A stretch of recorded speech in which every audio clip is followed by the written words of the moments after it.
Alright guys, what's up? Welcome back. Here is the end result for this design I've been talking about. If you own an XLX2, either you've had one of these power terminals ripped out of the circuit board or you've seen it happen to people.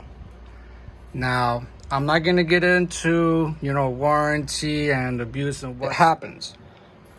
Now, the purpose of this design that I have here is because these posts have leverage and they're pretty tall. Okay, they're pretty tall and they're in there.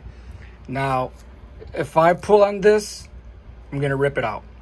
It's got leverage and it's gonna get ripped off.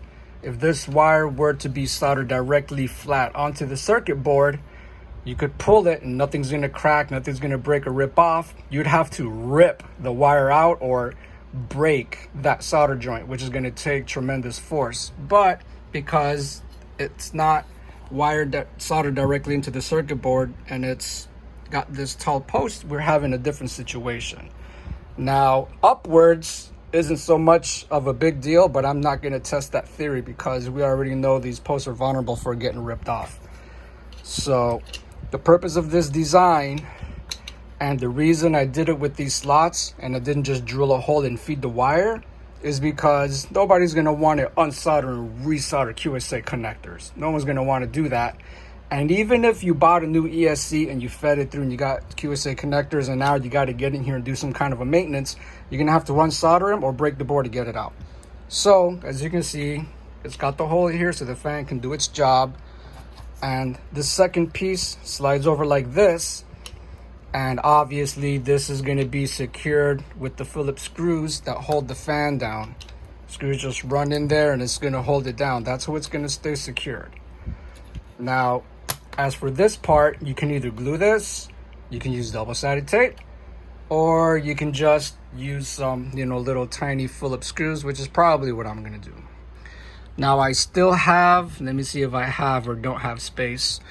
I really don't need to come in here to unplug anything anymore. And if I needed to, I need to be able to take this piece off so that I can do that. And I can just do this, okay?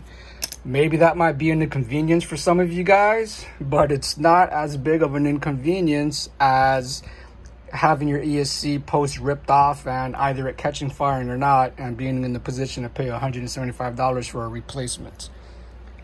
So this is gonna save. This is going to pinch the wire. This is going to pinch the wire as tight as you want it.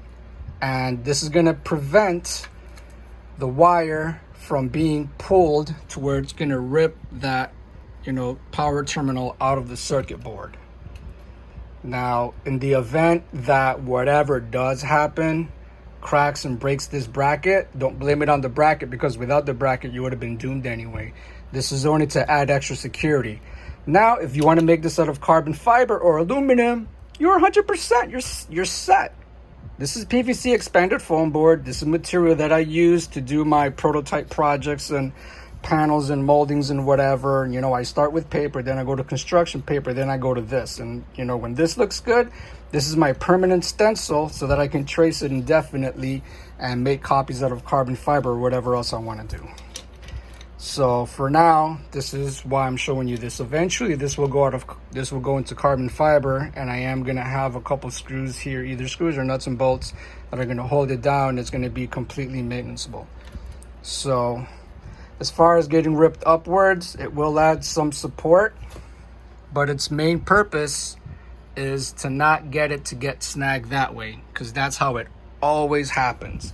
The weight of these wires and the QSA connectors flopping around is enough to break it because it happened to me and it's happened to every other XLX2 owner out there. All I'm going to do at this point is I have some vinyl wrap. I have some forged carbon fiber vinyl wrap and I got chrome. I'm going to wrap it with either one of those two and I'll show you what it looks like once it's installed.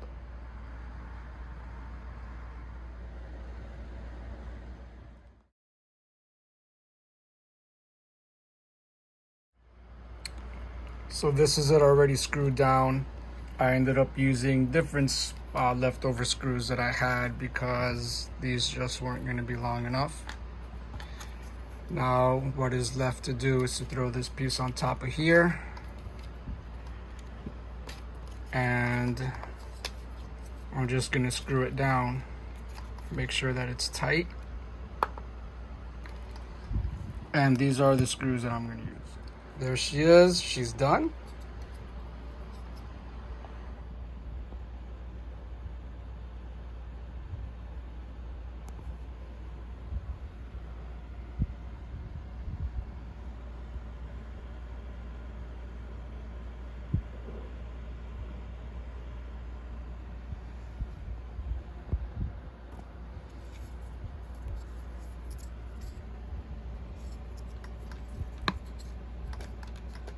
Now when it gets snagged, it's not getting snagged from the power terminal. It's getting snagged from here. So this is going to at least improve the integrity by 50%, at least. In order for this post to get ripped off like this or any damage, it's gonna have to get past this first. Now, like I said, you wanna make this out of carbon fiber. And if you want to make this, instead of this top one being 3mm, you can make the top one 6mm, make it even taller so that it's got even more security on it. But this is the best that I can do for now. The only other better option is to not use the XLX2 in this big 5th scale truck, and to replace it with the Power Hobby, which is what everybody uses for obvious reasons.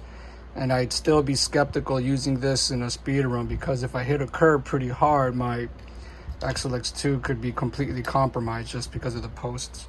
So I hope you guys found this useful. If you have any questions or whatever, ask. But I mean, it's straightforward, you know. So you guys share this on your forums and with your friends if you find it useful, so that we can all have our XLX2s last a little longer.